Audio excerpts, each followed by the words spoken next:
Hello everyone. आज हम लोग जनरल साइकोलॉजी का इंटेलिजेंस चैप्टर स्टडी करेंगे, जिसमें कि multiple intelligence theory by Harvard gardener की ये थ्योरी है।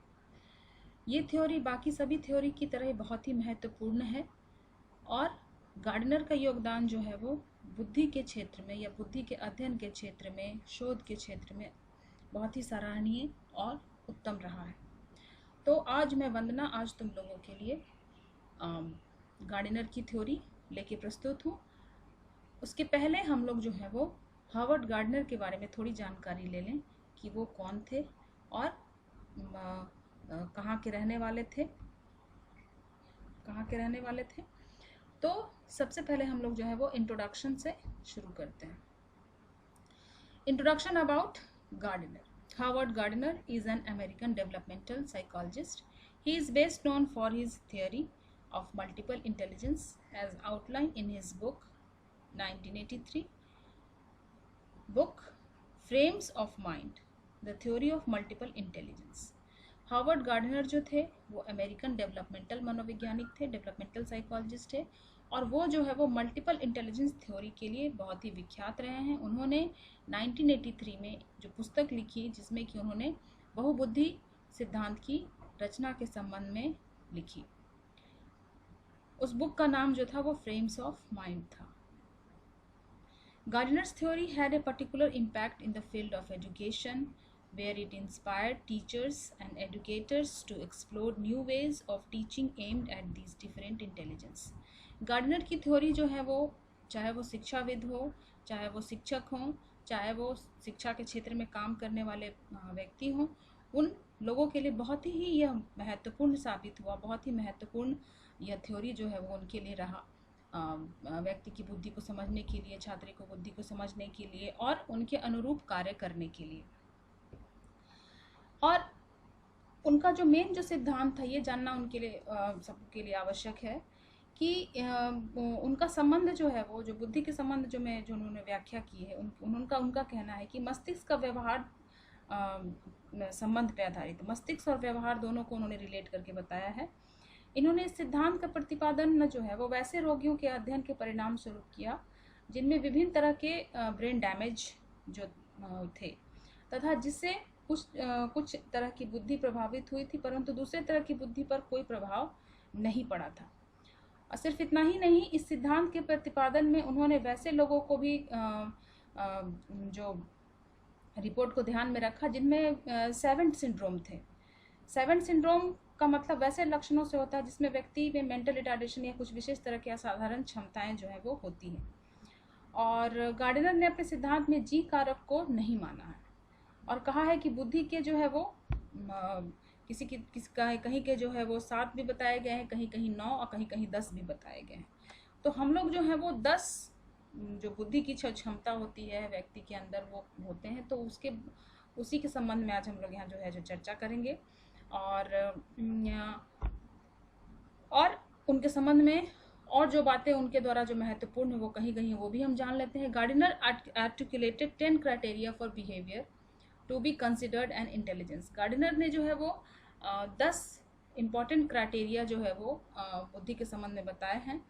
These were that the intelligence showed potential for brain isolation by brain damage, place in involuntary, evolutionary history, presence of core operations, symbolic expression, a distinct development, progression, the existence of 7 prodigies and other exceptional people, and support from experimental psychology and psychometric findings.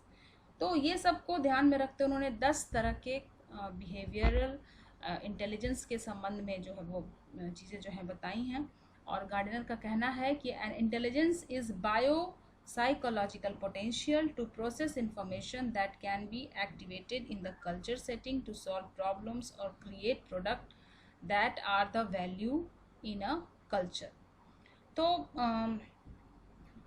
Gardener ने जो है वो बहुत ही महत्वपूर्ण सिद्धांत की जो है वो रचना की। उसके संबंध में उन्होंने 10 जो प्रकार बताए हैं इंटेलिजेंस के वो अलग अलग तरह के बताए हैं और उन अलग अलग बुद्धि की चर्चा जो है वो आज हम लोग जो है वो यहाँ करेंगे।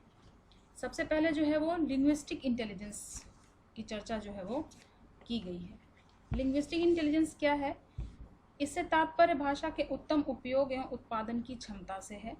इस क्षमता का पर्याप्त होने पर व्यक्ति भाषा का उपयोग फ्लुएंटली तथा फ्लेक्सिबल ढंग से कर पाता है। जिन व्यक्तियों में यह बुद्धि अधिक होती है वे शब्दों के विभिन्न अर्थ एवं उपयोग के प्रति काफ़ी संवेदनशील होते हैं और अपने मन में एक उत्तम भाषाई प्रतिमा उत्पन्न करने में सक्षम होते हैं, और ऐसे लोग जो है वो सफल कवि और लेखक बन सकते हैं। तो लिंग्विस्टिक इंटेलिजेंस जो है वो खास करके भाषा संबंधित इंटेलिजेंस है, और ये जो है वो जिस व्यक्ति में अधिक होगी वो व्यक्ति जो है वो एक सफल कवि और एक लेखक हो सकता है। उसी तरह है जो है वो लॉजिकल मैथमेटिकल इंटेलिजेंस। इसका तात्पर्य जो है वो प्रॉब्लम सॉल्विंग और व्यक्तिक चिंतन करने की क्षमता से होता है, और जिन व्यक्तियों में ऐसी बुद्धि की अधिकता होती है वे समस्या पर तार्किक रूप से तथा आलोचनात्मक क्रिटिकली जो है वो चिंतन करने में सक्षम होते हैं। ऐसे लोगों में जो है वो एब्स्ट्रैक्ट थिंकिंग की क्षमता जो है वो अधिक होती है, और जो मैथमेटिकल प्रॉब्लम्स होते हैं वो सबको सॉल्व करने में ये बड़े ही महत्वपूर्ण होते हैं। और ऐसे व्यक्ति जो हैं वो जो जितने भी सिम्बोल्स होते हैं, साइन होते हैं, वैज्ञानिक नोबेल पुरस्कार वगैरह जितने सम्मानित व्यक्ति, उन लोगों में ये क्षमता जो है वो अधिक देखी गई है। थर्ड है म्यूजिकल इंटेलिजेंस। म्यूजिकल इंटेलिजेंस जिसमें कि रिदम, पैटर्न्स, संगीत से संबंधित चीज़ें समझने की क्षमता होती है, और ऐसे व्यक्ति जो है वो ये सब चीज़ों के प्रति बहुत संवेदनशील होते हैं। इस तरह की बुद्धि होने पर व्यक्ति जो है वो उत्तम ढंग से संगीत का पैटर्न निर्मित कर पाता है, उसकी रचना कर पाता है। और ऐसे लोग जो हैं वो जिसमें इस तरह की बुद्धि, जिसमें म्यूजिकल इंटेलिजेंस अधिक होती है, वे जो है वो आवाज़, रिदम, उतार ताल का उतार चढ़ाव, ये सब जो है बड़े बेहतर तरीके से उसको कैच कर पाते हैं, समझ पाते हैं, और नए नए पैटर्न उत्पन्न करने में भी सक्षम होते हैं। तो ये म्यूजिकल इंटेलिजेंस की चर्चा हो गई। फिर है स्पैशियल इंटेलिजेंस, स्थानिक बुद्धि। स्थानिक बुद्धि इसका तात्पर्य विशेष दृष्टि, प्रतिमा तथा पैटर्न को सार्थक ढंग से निर्माण करने की क्षमता से होता है। इसमें व्यक्ति को अपने मानसिक प्रतिभाओं को उत्पन्न उपयोग करने तथा परिस्थिति की मांग के अनुरूप उपयोग करने की पर्याप्त क्षमता होती है।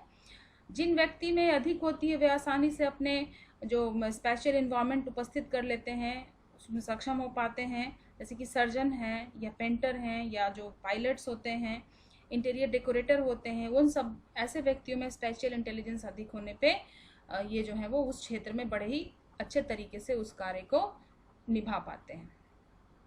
ठीक है, फिर आ जाते हैं हम लोग बॉडी काइस्थेनिक इंटेलिजेंस पे। बॉडी काइस्थेनिक इंटेलिजेंस का मतलब हो गया the core elements of the body kinesthetic intelligence are control of one's body motions and capacity to handle objects skilfully. इस तरह की बुद्धि होने पर व्यक्ति अपने पूरे शरीर या किसी अंग को विशेष को आवश्यकता अनुसार क्रिएटिव तथा फ्लेक्सिबल ढंग से उपयोग कर पाता है, जैसे कि डांसर हो गए या एक्टर हो गए या प्लेयर हो गए और जिम्नास्ट जो होते हैं, वो सब जो है वो इस बुद्धि का उपयोग जो है वो इसमें बड़े बेहतर तरीके से कर पाते हैं। तो जिन व्यक्तियों में बॉडी काइस्थेनिक इंटेलिजेंस के अधिक होती है वो व्यक्ति ये सभी कार्यों में बड़े ही माहिर होते हैं, बड़े ही बेहतर तरीके से इसको स्किलफुली अंजाम दे पाते हैं।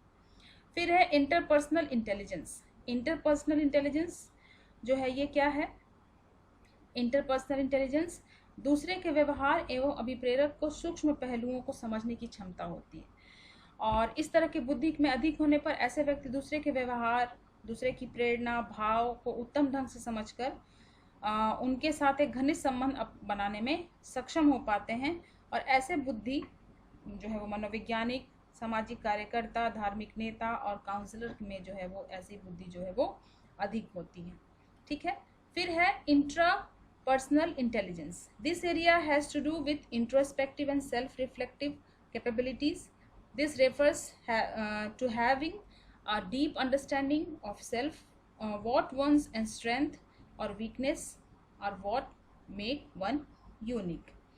इस तरह की बुद्धि में व्यक्ति अपने भाव, अभिप्रेरक एवं इच्छाओं को समझता है। इसमें व्यक्ति अपने आंतरिक शक्ति और सीमाओं को उचित मूल्यांकन क्षमता विकसित कर लेता है, और इसका उपयोग वह अन्य लोगों के साथ संबंध बनाने में सफलतापूर्वक उपयोग करता है।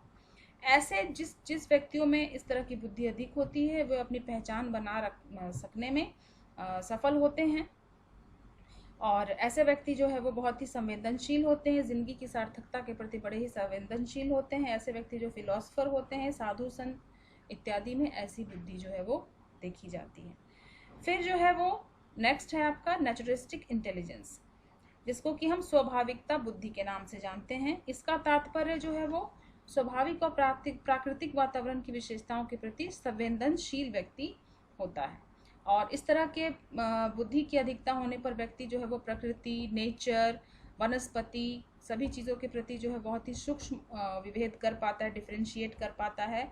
और इस तरह की बुद्धि जिसमें अधिक होती है वो व्यक्ति जो है वो टूरिस्ट और फार्मर, बॉटनी के लाइन में, ये सब लाइन में जो है वो ज़्यादा बेहतर तरीके से अपनी भूमिका अदा कर पाता है।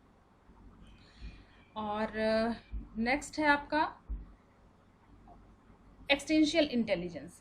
एक्सटेंशियल इंटेलिजेंस से तात्पर्य मानव के अस्तित्व, उसकी ज़िंदगी, मौत आदि से संबंधित वास्तविक तथ्यों की खोज करने की क्षमता से है।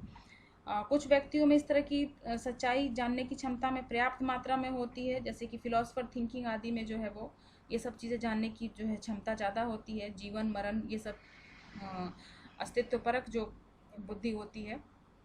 तो फिलोसफिकल क्वेश्चन जो होते हैं, दार्शनिक तरह के क्वेश्चन या उसके जो समझने का जो तरीका होता है उनमें बेहतर तरीके से होता है।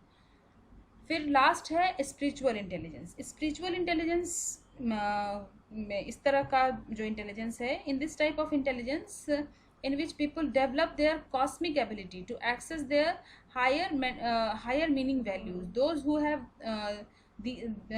these are saints, monks, hermit, ये सब जो है वो इस लाइन के क्षेत्र के व्यक्ति हैं।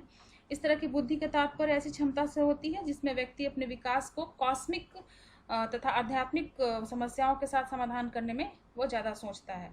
तो ऐसे व्यक्ति इस तरह की बुद्धि में साधु संत आ जाते हैं, फकीर, कथावाचक, इस तरह के व्यक्ति जो है वो इसमें अधिक जो है वो देखे गए हैं। तो इस तरह से जो है वो हम गार्डनर के मल्टीपल इंटेलिजेंस में जो है वो आपका logical, visual, musical, interpersonal, kinesthetic, interpersonal, naturalistic, linguistic, ये सब जो है वो उन्होंने बहुबुद्धि, इसी के लिए इस सिद्धांत को बहुबुद्धि मतलब कि मल्टीपल इंटेलिजेंस के नाम से जाना गया, क्योंकि इसमें किसी एक या दो बुद्धि की चर्चा नहीं की गई है। इसमें बहुत सारे बुद्धि की चर्चा की गई है जो कि समय पड़ने पर व्यक्ति उस बुद्धि का उपयोग जो है वो करता है। तो गार्डनर की जो थ्योरी है वो जो है वो बहुत ही महत्वपूर्ण है, जो कि मनुष्य के बुद्धि को समझने में बहुत ही महत्वपूर्ण भूमिका अदा करती है। It can be helpful to consider all the different mental strength that the individual में पॉसेसेस। तो गार्डनर की थ्योरी जो है बहुत ही महत्वपूर्ण है और आप लोगों के लिए बहुत ही ये इम्पॉर्टेंट है। तो आप जो है इसको पढ़िए। तब तक के लिए थैंक यू। आप अपने घर में सुरक्षित रहिए, स्वस्थ रहिए। Thank you.